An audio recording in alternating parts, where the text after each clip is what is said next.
Jews. Here's my point. During the time of the World Trade Center, you've seen every funeral be covered for everybody. You've not seen one Jewish funeral covered on the media because no Jews died in the World Trade Center. You mean to tell me, that every single Jew in the World Trade Center knew about it beforehand, and not one of them would have said anything? Because you were saying two things. Saying that. We're saying they didn't go to work. They didn't go to work. That's a fact.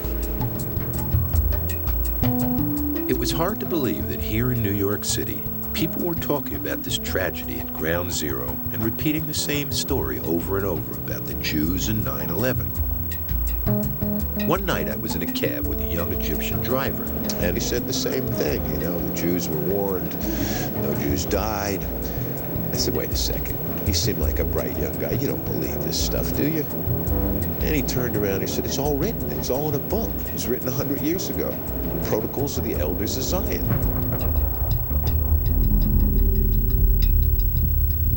Protocol number 11. God has given us his chosen people the power to scatter, and what to all appears to be our weakness has proved to be our strength, and has now brought us to the threshold of universal rule. It is clear, therefore, that nature herself intended us to rule and guide the world.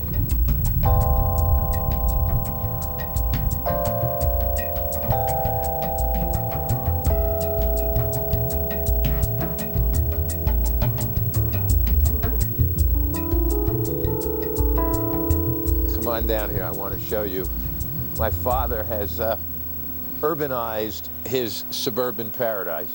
Very unusual for the Maplewood suburban look. The cops came here and said, why didn't you call us? We would have caught the guy. And I said, you're a little late. He left. It was my grandson. And the cop couldn't quite figure that out. I said, well, he's a New York kid. And I started my filmmaking career when I was a teenager in suburban Jersey, following in my father's footsteps. And when I grew up, I didn't really know any anti-Semitism. Yeah, there was a country club or two that we couldn't get into, but that was no big deal. Now, for my parents who came of age in the 30s, it was a whole other world, which is why I wanted my father to be part of this journey. What are you going to do? I'm going to go up to the attic and find where I think I have hidden the secret archives. I grew up thinking of myself as an all-American kid.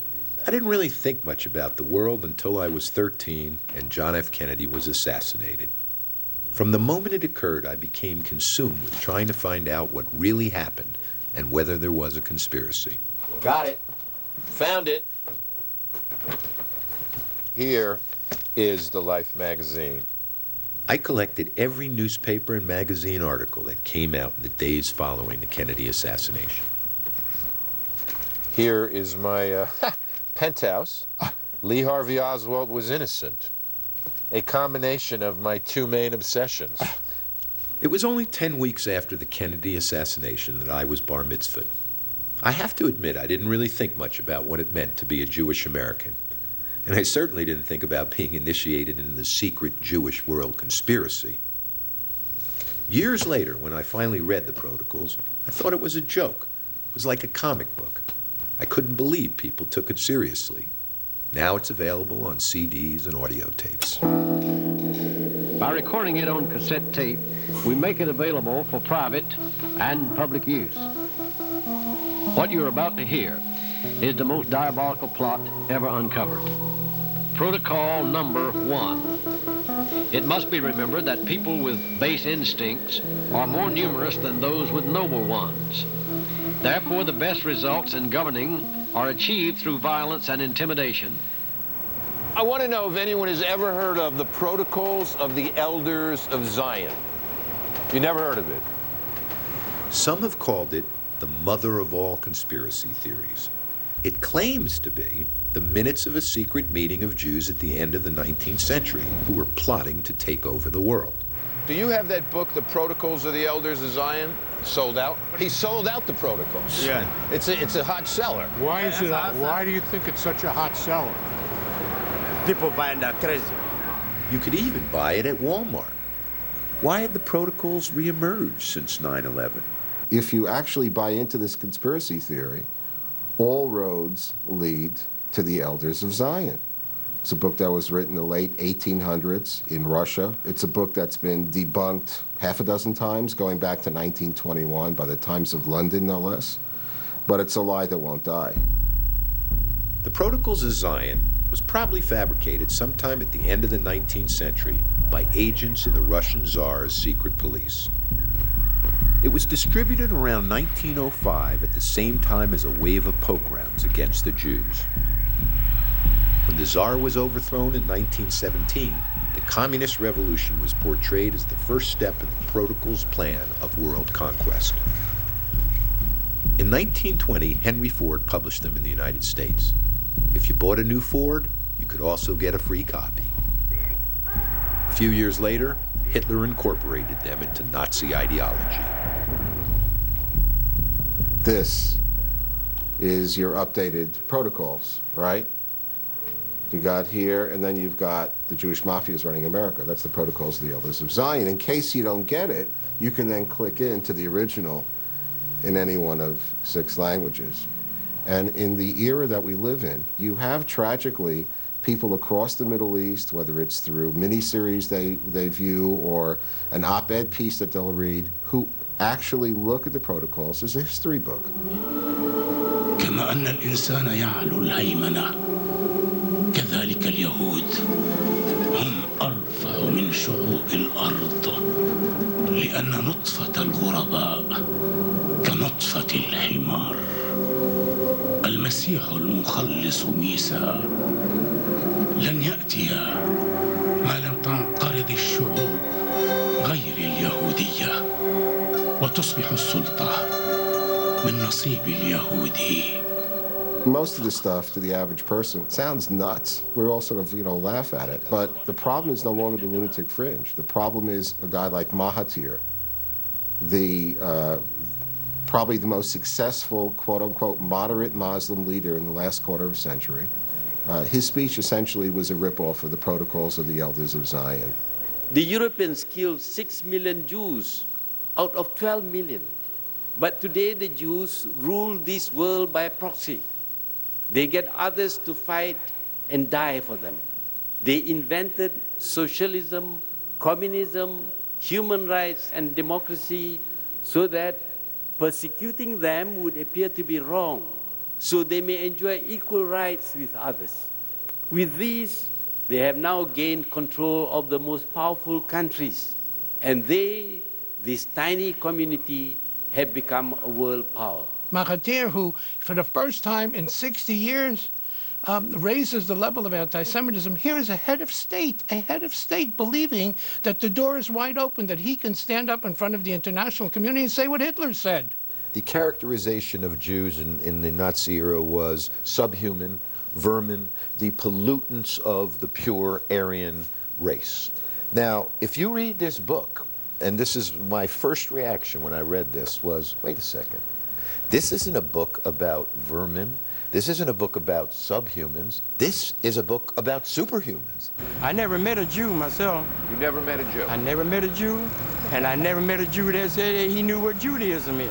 Somebody in Nazi Germany thought they were real Jews, didn't they? Well, I think somebody in America said that there was such a thing as a Holocaust. I have no evidence of that either, that there were 6 million Jews. Are you saying that you dispute that there were even concentration camps where Jews and Gypsies and dissidents and communists were exterminated? Right. Are you saying those didn't exist and blacks, if they were there, would have been exterminated? No, I didn't say that.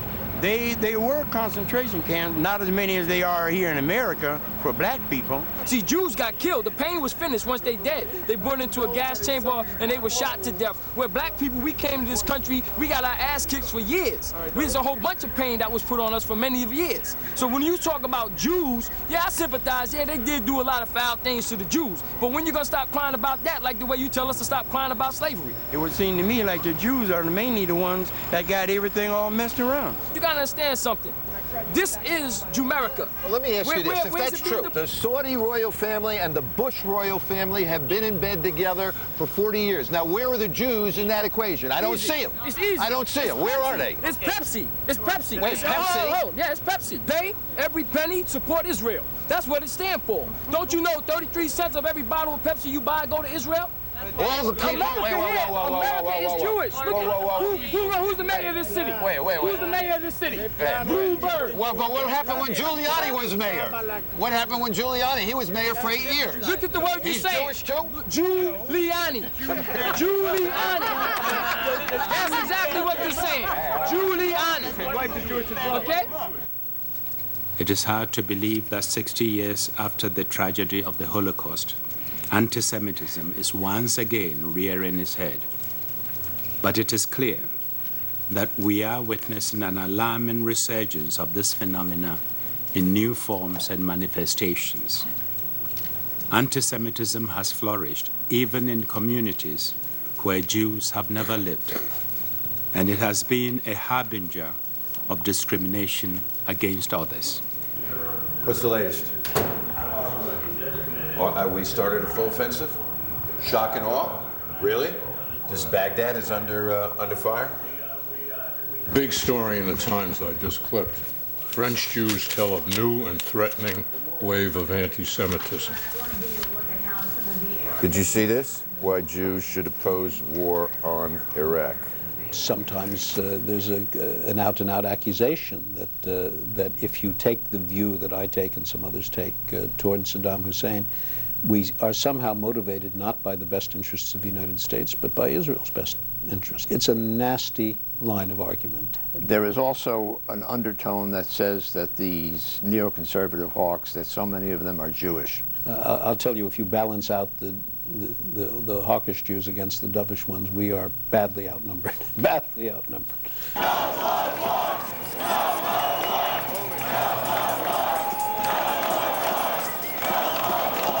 Yeah, it does seem to be a lot of people out here. What about the idea that you actually can make a difference? Absolutely. I mean, the whole idea of individual contributions, just think of it in our own lives, that the initial contribution comes from your parents bringing you up to be part of the collective, the commune, the action, detours, obstacles, potholes, but the launch in the beginning, if you got a good one, you're blessed, you're fortunate. Well, I feel blessed that you and Mommy gave me a good one. But let me ask you this, as just a final wrap-up for this moment. Is it good for the Jews? This war is shit for the Jews. You think that? And what's going on in Israel is shit for the Jews. You know that a lot of the leading theorists and ideologues behind the plan for the Iraqi invasion are Jews. I mean, Wolfowitz, Christo. Here's my true opinion. As Jews, you're screwed no matter what side of it you're on. So you have to decide for yourself what feels right.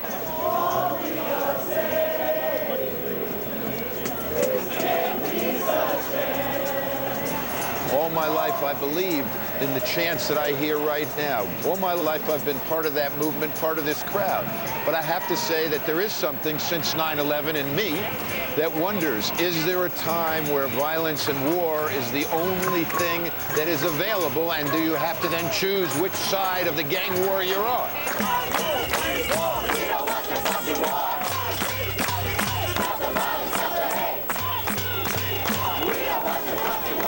These people in the White House are happy this is happening because they all believe that we'll have Armageddon and then there'll be the rapture, the world will be destroyed, and these scumbags will go to heaven. I don't want to be in fucking heaven with these bastards. I'd rather go to fucking hell than be in heaven with fucking George Bush and Cheney. He's a scumbag, they're lowlifes. The last place I'd want to be is in heaven with him. That would be hell. For my ancestors, the real hell was in Eastern Europe, where Jews had been persecuted for hundreds of years. For my great-grandparents, like so many other immigrants, the promised land was America. They brought their Jewish heritage to New York, where my great-grandfather became a successful businessman and opened some of Brooklyn's first movie theaters. The family lore had it that my great-grandmother died in synagogue on Yom Kippur, which was a special blessing. This is 33 first and then 56. Hitler came in 33, I think. This is printed in England. When I first told you I was going to do something looking at this new anti-Semitism and the protocols, you said you don't know what you're messing with. Oh, what did you mean?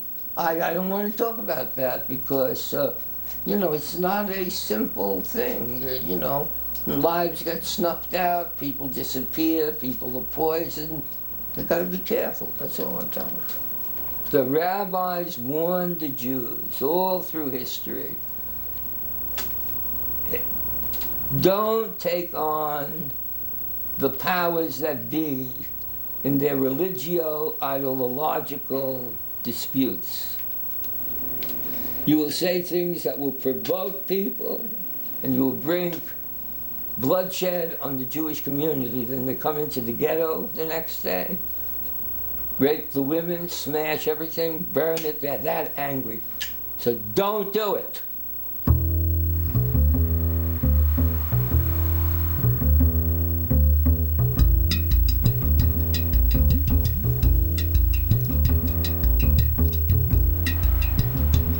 We're in Paterson, New Jersey, and we are going to talk to the publisher of an Arab American newspaper that in the months after 9/11 published the Protocols of the Elders of Zion. The Arab Voice newspaper is where we're going, and we'll take it up now. We'll see what happens. Hi, Jeremy. How's everybody? Thank you. Hi. Can I come in? Good to see you. Good to see you. Thank you for having us. We write something here about Bush. Mm-hmm. Be united to fail this man in the next election. Mm-hmm. If I write it in the Arabic word about an Arabic ruler, they will shoot me in the street. And what's the headline on this one? That the Iraqis gave their citizenship to Mr. Bush. Oh, that's funny. I am a Palestinian. I left Palestine in 1948, and they kicked me out from my home. And anything happened to any Israeli that I said, that's good. If it's bad for them, I said, that's good. And in the same time, if something happened to the Palestinians which is bad, they will say, oh, that's good. This is your emotion. You can't take off your skin. Now, you published the Protocols of Zion after 9/11. Explain what your thinking was. I believe that it's fake and it's not true, that the Protocols of the Zionists, which I publish it. The problem is, I don't write it. I just publish it to educate the people. And I was writing in the end of these protocols that these protocols are not true. When I publish it, there is a lot of problems happen to me here. You know, hundreds of calls here, somebody he want to kill me. I told them just wait till the protocols come to the end and you can see what I'm writing. But it seems that there are a lot of people that do believe in the Muslim world that the Jews somehow secretly run the world. I don't think that that hate, it's just from the Muslims. Many of the people in Europe and United States, they are believing that. And I think they are jealous of that. You think they're jealous? I know that they are jealous, and I believe that they are jealous because the Jews, they control everything.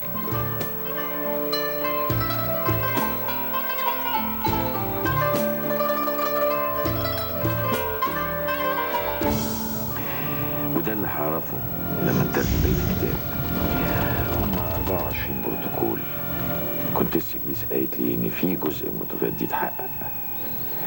الخطة الصهيونية دي طبعا مرسومة بدقة عشان ينشروا بين شباب العالم المجون والخمور والفجور واللهو والفساد. Ain't nobody wants to help us, you know what I'm saying? They always just like use stereotypes, you know what I'm saying? That's it, he's in the gutter, leave him in the gutter, you know what I'm saying? And I'm just tired of being stereotyped by them, you know what I mean? Zionist pigs. When you say Zionist pigs, who are the Zionist pigs? The Zionist pigs are all the Masons, you know what I'm saying? Which is like President Bush, from George Washington to President Bush, they all Mason motherfuckers. They basically run the world. In other words, why are we talking about the protocols and the Jews running the world? What about Skull and Bones and the Wasps? Who really has the power? Yeah, white fucking Americans. All right, well, that's my point. I'm not saying Jews don't have power and that they don't have influence. But if you think... Who runs the Senate? Jews. Who's the House of Representatives? Jews. Jews got everything, bro. White Anglo... The Jewish community, they stick together, you know what I'm saying? They all climb up each other's shoulders, they all help each other out. That's why they're so powerful. You know what I'm saying? Like, see, me and him, we're both Arabic Palestinian Americans, right? All right, boom, me and him say now, I got $1 million, right? He's doing bad. I'm not gonna help him, you know what I mean? Listen, when it all comes down to in the end, it's not about religion, it's not about Jews, shit, it's not about Muslims. Nigga. It's about this shit right here. About money, That's nigga. what it's all about. Money, nigga. You don't want to talk to me? I would love to talk to you. Okay, fine. You know, the sad thing about your forming Iran is that you don't really want some representation of the community. You want somebody really who does not, who speaks off his head, who does not really know what's he talking about. Okay, that's the point, and that's why the Arab American point of view is not really getting to the rest of America. When there was a theory that all Jews in World Trade Center were told not to go that September 11, they said the Arabs actually said that. It was not the Arabs.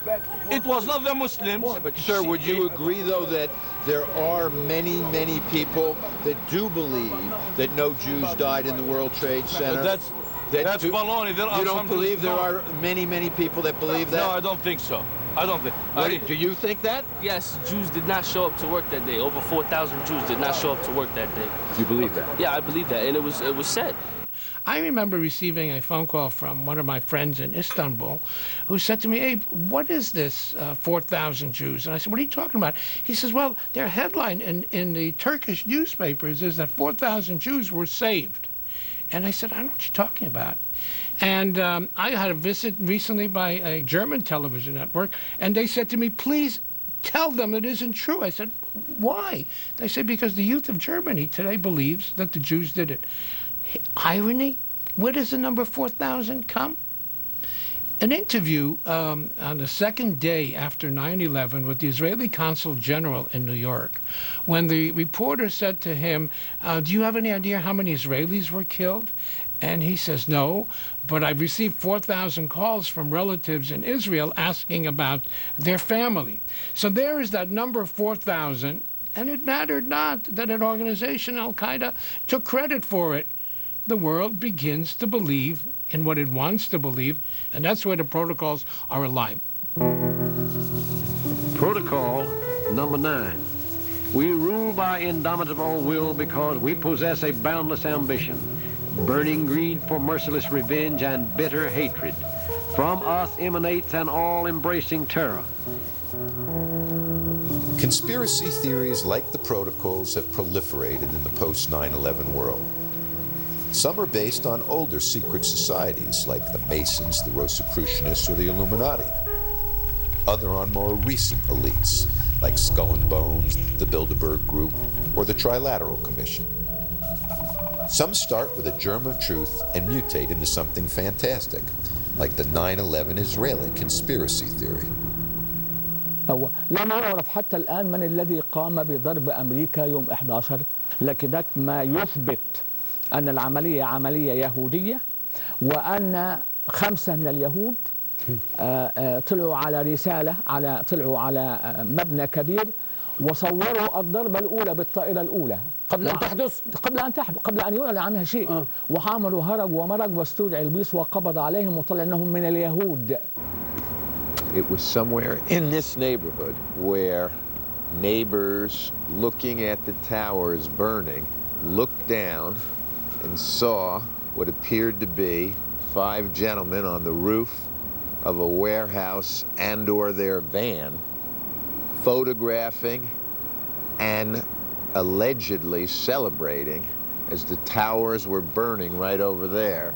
And somebody around here named Maria called 911.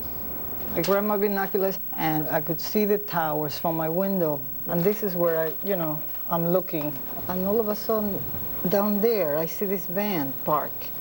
And I see 3 guys on top of the van. And I could see that they were like happy. They didn't look shocked to me. They didn't look shocked. I thought it was very strange.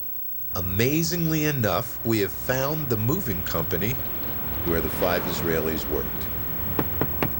Was this building being used as a front for some kind of Israeli intelligence operation that possibly was doing surveillance on the Arab American community? Were there men celebrating or slapping fives or whatever? Some of the guys were kind of happy that, they were smiling. It wasn't like something, out of terror. And I think some of the people saw them up on the roof from that building over there and reported them to the police. We had received an all-points bulletin, and I just happened to see the van and, hollered over to my lieutenant, I think that could be the van. We checked it out, and it was. We were all on edge, obviously, so I really wasn't looking to make friends with these people, and neither were the officers that I were with. Once we started talking to them, they were pretty much like, hey, we're not against you, we're with you.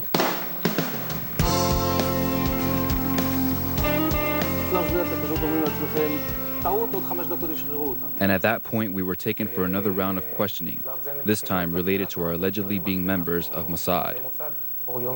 The fact of the matter is, we are coming from a country that experiences terror daily. Our purpose was to document the event. The 5 Israelis were detained for 10 weeks and finally deported on immigration violations after the FBI cleared them of any involvement in 9/11. There are certainly real questions that remain, but there are also real dangers in jumping to conclusions about who to blame.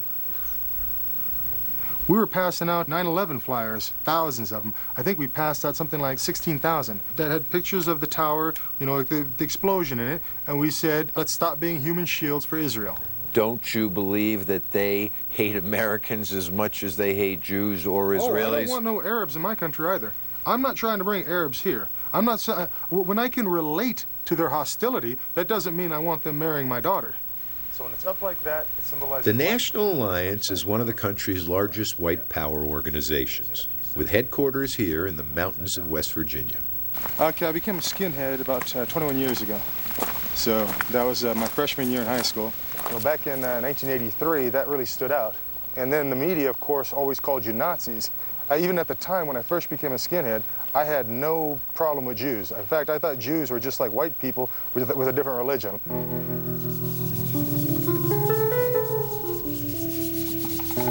About a year after I shaved my head, my buddy gave me a copy of Mein Kampf to read. When I read Mein Kampf, I think about 50 pages in, I thought that this book really has something to say. This is the warehouse, where we house most of our stuff. Over here we just have more of a National Alliance stickers. Earth's Most Endangered Species, about 2 million of those we've sold so far. It's almost like our trademark sticker. Coffee mugs, bomber jackets, boots. These are some boots that we market exclusively. We have 2, the Stealth and the Panzer.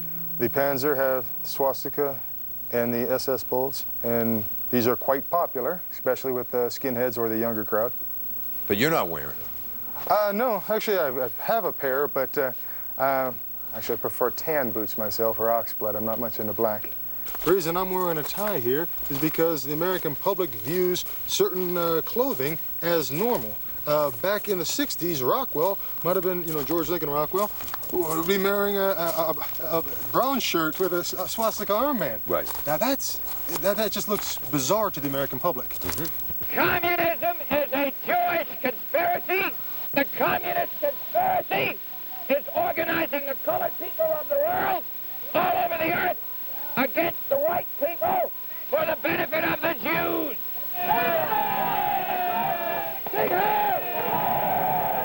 Now, you say this is still a seller? Yeah, actually from around the world. We get people from Argentina, Australia, wherever. A lot of countries it's illegal to have, say as in Germany, Austria, or whatever like that, but they'll buy it. And then we even have distributors that want to literally smuggle in a flag. Then we have like core books, of course, the Protocols being one of them. It's a timeless book, it's always going to sell. Sold out. Right, they're on order. We'll be getting more in. Do you think that this book, I mean, you said now you have Mein Kampf right here, right? Mm-hmm. Do you feel that the Protocols had any influence on Hitler? Hitler definitely knew about the Protocols. I mean, he was pen pals with Henry Ford. What about this rumor that Hitler himself had Jewish blood? I mean, that was like an explanation for why he hated Jews so much, is that he feared that he himself was part Jewish. See, I think that's a Jewish mindset that could even grasp that concept, because to me, if you're part Jewish, then why do you want to kill off the Jewish people? Because you want to kill it in yourself. Well, Hitler, I don't see himself as suicidal in the slightest. I thought he committed suicide. The National Alliance tries to keep Hitler's legacy alive by translating and distributing old Nazi propaganda films. Unlike in 1914, we no longer see just the most grotesque and comical of these questionable ghetto figures. This time we recognize that there's a plague here, a plague that threatens the health of the Aryan peoples. Parallel to these Jewish wanderings throughout the world is the migration of a similarly restless animal, the rat.